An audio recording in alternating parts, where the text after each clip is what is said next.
Olá, meu aposentado, meu pensionista, meu beneficiário do INSS que assiste o INSS explicado e o explicadinho, né? Então, vamos lá entender como a revisão da vida toda tem sido desmascarada pelos especialistas. Diferente daquilo que a gente vinha vendo, né, de uma atuação tímida somente no processo, pouca gente falando.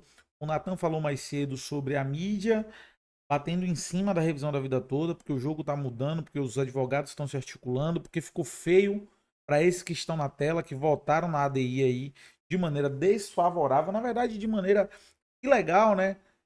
Incongruente, vamos colocar dessa maneira, no sentido de determinar a cogência para o artigo 3º, coisa que não era alvo da ADI. Então tá ficando feio e aí a gente está começando a ter aí diversas mídias especializadas consagradas no meio jurídico também trazendo novidades, né? Então a atuação estava ali se restringindo ao processo, naquelas pessoas ali que estavam representando o aposentado e o pensionista como amicus curiae, o IEPREV, o IBDP, mas agora a gente está vendo aí isso indo para outras dimensões, isso indo para outras repercussões, para ambientes mais é, voláteis, né? Vamos dizer assim, mais de maior alcance. E não é diferente aí o Conjur. Todo mundo que pesquisa aí sobre alguma coisa jurídica conhece o Conjur, o consultor jurídico. E a gente tem um texto de extrema relevância falando sobre a ilegal arquitetura processual do capotamento da revisão da vida toda. Eu venho dizendo o tempo todo que a revisão da vida toda foi cerceada através de manobras procedimentais completamente equivocadas, ilegais, que beiram um golpe na segurança jurídica, que beiram um golpe na proteção social, que beiram um golpe naquele que é menos favorecido, que é o aposentado e o pensionista. Então a gente vai acompanhar aqui o texto de hoje do Rômulo Saraiva, foi publicado hoje às 6 da manhã, como eu disse, né, como o Natan disse, vem trazendo aí uma realidade muito mais pública a revisão da vida toda, né? Então a gente vem vendo isso aqui na prática. Para quem teve a oportunidade de assistir o último julgamento, que envolveu a revisão da vida toda, um capítulo de várias discussões nos plenários virtual e físico, muitos ficaram sem entender o porquê tal matéria não ter sido analisada isoladamente, como vinha acontecendo desde 2022, e qual a motivação subitamente ela emergir no centro do debate das ações diretas de inconstitucionalidade, ADI 2110 e 2111. Eu venho falando aqui, gente, não tem motivo para a revisão da vida toda ser associada a essa ADI, e é o que o Rômulo Saraiva está trazendo aqui. Torna-se mais curioso ainda, pois não há qualquer pedido formal por parte do Instituto Nacional do Seguro Social para reunir as ações por mero despacho de algum ministro de ofício, determinando a conexão prévia entre elas.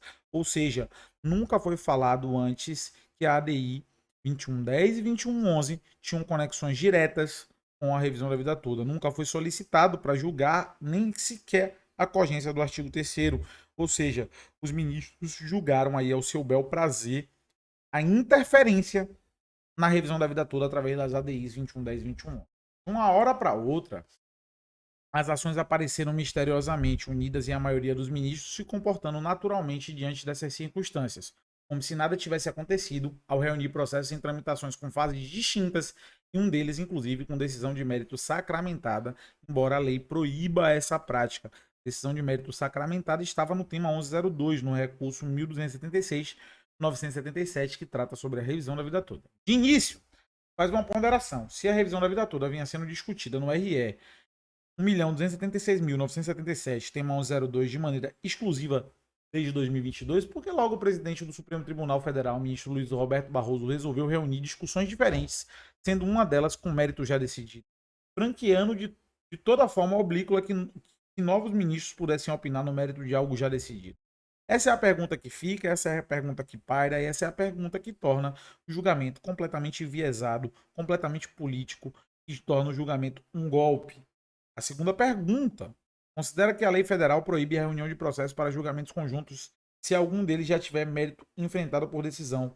Por que ministros da Suprema Corte brasileira ignoram solenemente o que dispõe a lei federal? Essa é outra pergunta. Além dessas perguntas, estarão no centro do debate deste singelo artigo mais algumas questões inquietantes. Hibernação das ADIs 2110 e 2111 nas prateleiras do STF. Ações essas que ficaram aí durante anos paradas. Vamos falar um pouquinho sobre isso, de acordo com a perspectiva do Rômulo. Quando a Lei 9876, de 29 de novembro de 99, foi criada, micro-reforma da Previdência do governo Fernando Henrique gerou a reação de alguns partidos políticos em suscitar a inconstitucionalidade de alguns dispositivos. Apenas 3 dias depois da criação da lei, foram protocoladas 2 ações diretas de inconstitucionalidade no STF.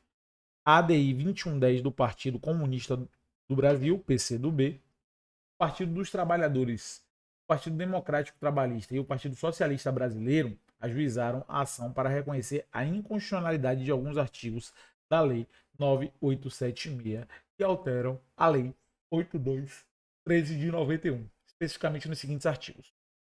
Artigos 25 e 26. As seguradas contribuintes individuais não precisam de carência para gozo do salário de maternidade. Artigo 29. Insurgência contra a ampliação de todo o período básico de cálculo para que o cálculo da aposentadoria voltasse a ser como a base na média dos últimos 36 salários. Artigo 29, parágrafo 6º, 7º, 8º. Inconstitucionalidade do fator previdenciário. Artigo 67. Que o salário família seja pago sem condicionante de criança ter o atestado de vacinação obrigatória e a frequência escolar. E artigo 9º da Lei 9876, inconstitucionalidade pelo fato de uma lei federal não poder revogar a Lei Complementar 84 de 96. Lembrando aqui que o tópico maior, né, seria o artigo 29 ali, que permite, uma vez constitucional, permitiria a regra definitiva, que é justamente a aplicação da revisão da vida toda. O artigo 29 foi considerado constitucional em todos os termos, tanto nos parágrafos quanto no caput do artigo. Então, portanto, se o artigo 29 ele é constitucional, na hora que o artigo 3º não for mais benéfico, utiliza-se o artigo 29. Só que eles disseram o seguinte: o artigo 3º tem que ser julgado de maneira cogente. Não faz nenhum sentido, ou seja, de maneira obrigatória. Você perde aí o direito ao tema 334 do melhor benefício, né? E esse é o ponto, inclusive, da ação, da questão de ordem que eu trouxe no vídeo passado. Na DI 2111, a Confederação Nacional dos Trabalhadores Metalúrgicos buscou a inconstitucionalidade contra a lei nos pontos artigo 29, caput, parágrafos da Lei 8.213, o cálculo do benefício previdenciário da aposentadoria com fator previdenciário.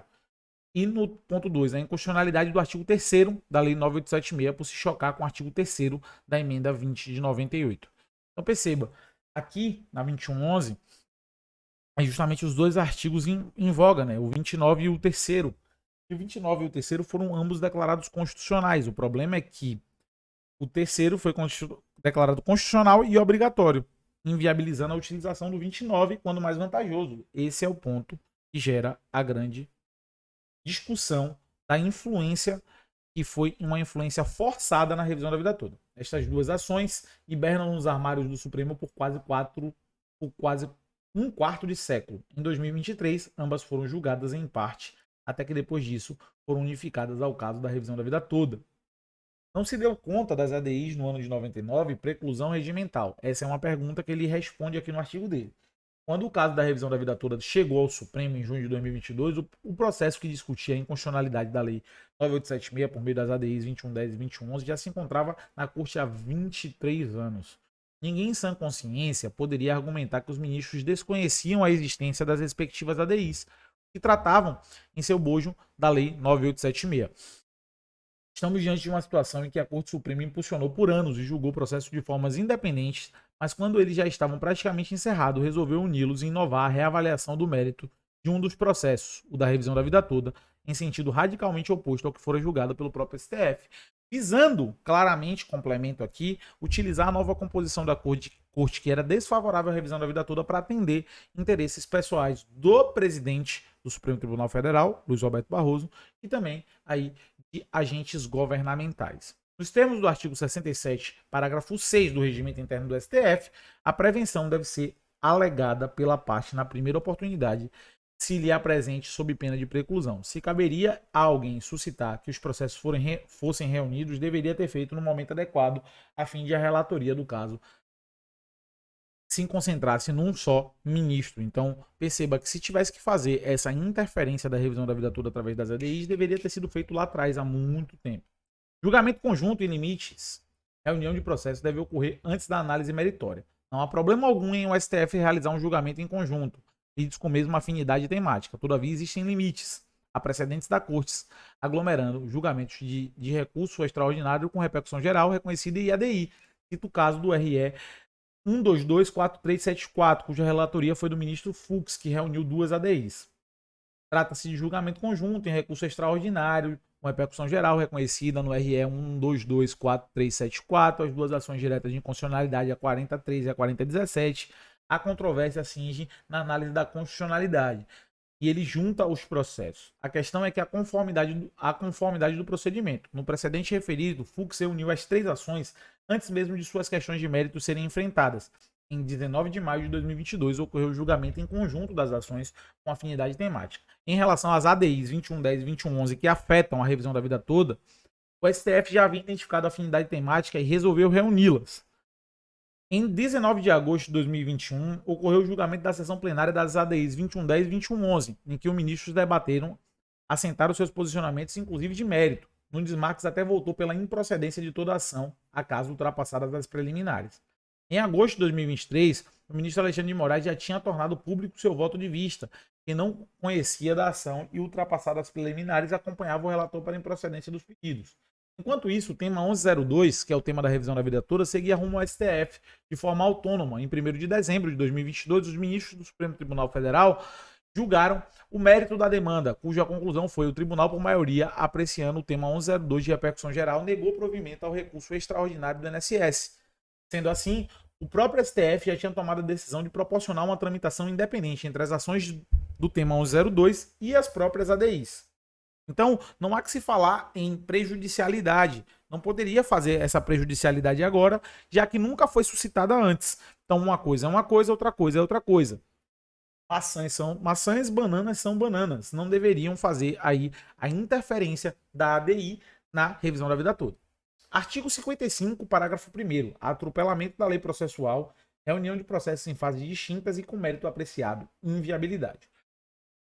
O ordenamento legal autoriza a reunir para julgamento conjunto os processos que possam gerar risco de prolação de decisões conflitantes ou contraditórias, caso decididos separadamente, mesmo sem conexão. Isso está aqui no artigo 55, parágrafo 1º do CPC de 2015. Portanto, o bom senso e a técnica processual recomendam a reunião do processo. Desde logo, o problema aqui discutido é promover a reunião de três ações em fases distintas, cujo julgamento de mérito já tinha resolvido o assunto de um dos casos, que é a revisão da vida toda. Lei processual é clara quando diz que a conexão só vai ocorrer se não tiver julgamento prévio, como dispõe o Código de Processo Civil. Artigo 55. Reputam-se conexa duas ou mais ações quando lhe for comum pedido ou a causa de pedir.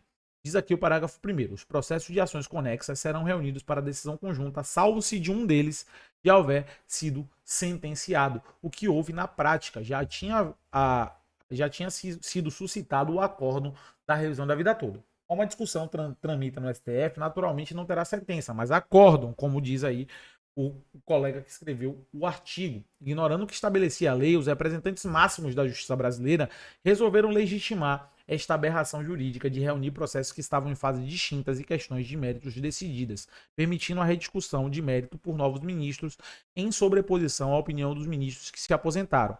A prática configura preclusão em reunir os processos de acordo com o regimento interno do STF, artigo 67, parágrafo 6º. O que foi feito no caso previdenciário vai de encontro à jurisprudência do STF.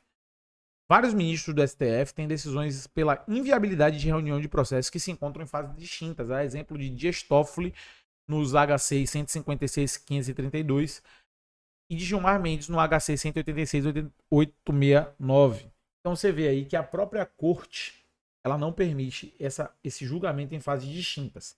Outro ponto interessante, trazido pelo colega que escreveu o artigo, é a ADI como sucedâneo processual de embargos infringentes para rediscutir o mérito do RE.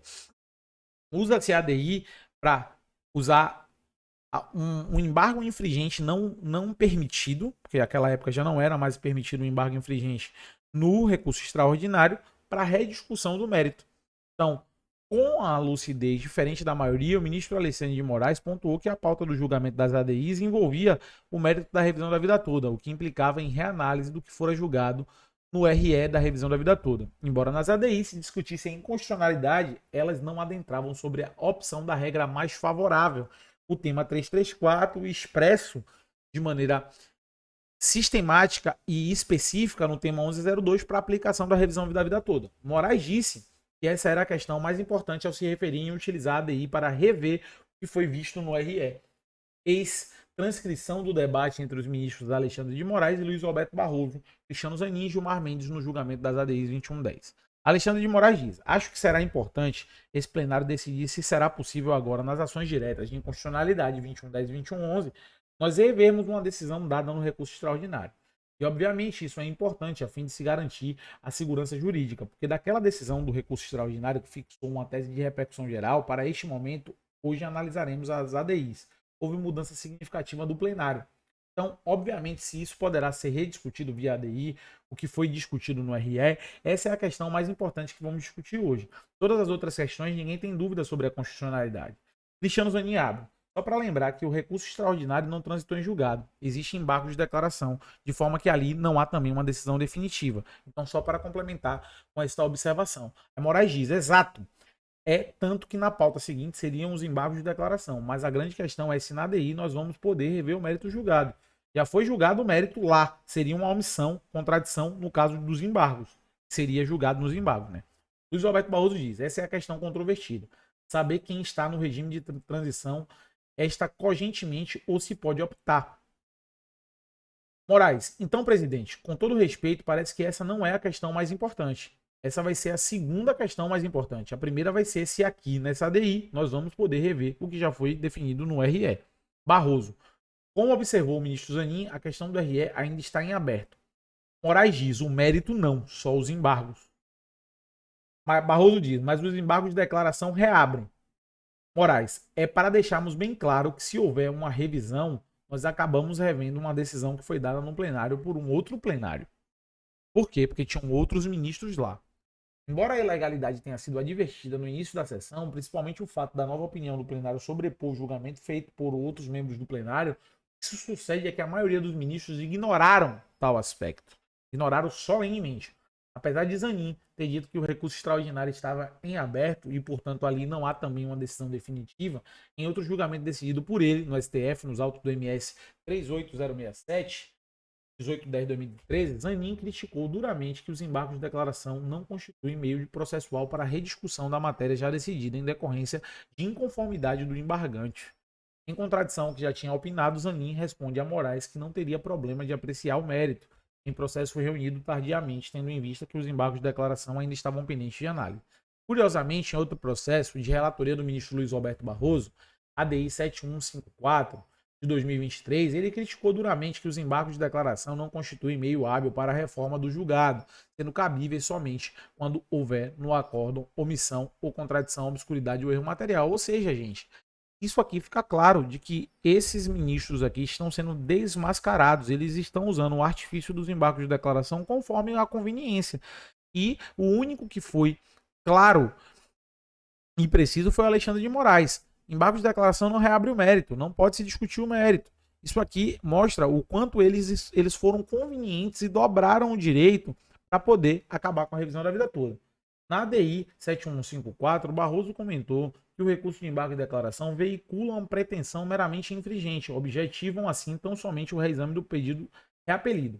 Mais uma vez, em contradição, Barroso no julgamento das ADIs 2110 e 2111, pois que a questão do tema 1102 está em aberto, sem trânsito em julgado, dando a entender que pode haver rediscussão do mérito sem problema algum. Como consequência, convalidaram que a ADI pode ser usada como espécie de embargos infringentes para rever o julgamento anteriormente. Foi isso que foi feito.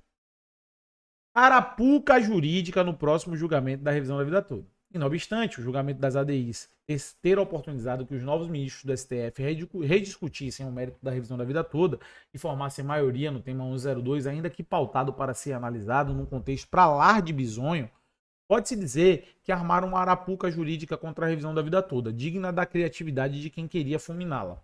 Como as ADIs estavam pendentes de análise de mérito de ministros, e que este processo ainda faltava o enfrentamento do mérito dos assuntos da Lei 9876, na verdade, sobre o pretexto de reunião dos processos estadiamente, debateram o futuro do tema 1102 dentro das ADIs 2110 e 2111, embora proibido, já que o CPC não autoriza que os processos em fases distintas sejam reunidos, principalmente quando o mérito de um deles já foi exaustivamente debatido, que é o caso da revisão da vida toda. desembargos de declaração do INSS na revisão da vida toda vai ser julgado, mas praticamente todos já sabem o resultado sobre a questão principal. E isto pode gerar questão de ordem no sentido de prejudicialidade do RE. Já foi gerada a questão de ordem, inclusive. E sua extinção do feito, porque o IEPREV já colocou questão de ordem. Se você não viu a questão de ordem, fica até o final que eu vou linkar o vídeo da questão de ordem aqui no finalzinho para você clicar no card e ver. Então, conclusão, a discussão jurídica fomentada nas ADIs 2110 e 2111 reconheceu a inconstitucionalidade de vários artigos da Lei 9876. Na verdade, a constitucionalidade. Todavia, a revisão da vida toda não busca reconhecer este ímpeto, mas apenas a compatibilidade do segurado em fazer a opção de uma regra mais vantajosa. Tema 334. Em princípio, as ADIs 2110 e 2111 não colidiam com o tema 1102. O problema é que os ministros do Supremo, ao usarem a ADI para rediscutir o mérito do tema 1102, formaram maioria, inviabilizando o mérito da revisional, aplicando a cogência no artigo 3º. Se não tivesse essa intromissão, eles analisariam apenas o mérito dos embargos de declaração do INSS, não se colocaria em xeque a integridade de toda a tese. Basicamente é isso que ele conclui, né? E aí ele bota aqui, para finalizar, o presidente do Supremo, Luiz Roberto Barroso, ainda concluiu que o julgamento com um infeliz comentário de que aposentado não pode ganhar sempre. Isso aqui é bizarro, gente. Isso aqui demonstra que o retrocesso social está permitido no Brasil. A gente tem aí que usar todas as nossas ferramentas para desmascarar todos eles com argumentos técnicos e jurídicos sempre que possível. Vou deixar aqui o link da questão de ordem que já foi formulada pelo IEPREV para que vocês assistam e também vou deixar linkado a playlist da revisão da vida toda para você ficar por dentro de todos os temas. Muito obrigado pela sua audiência, pela sua paciência. Você teve no INSS explicado e eu te espero no próximo vídeo.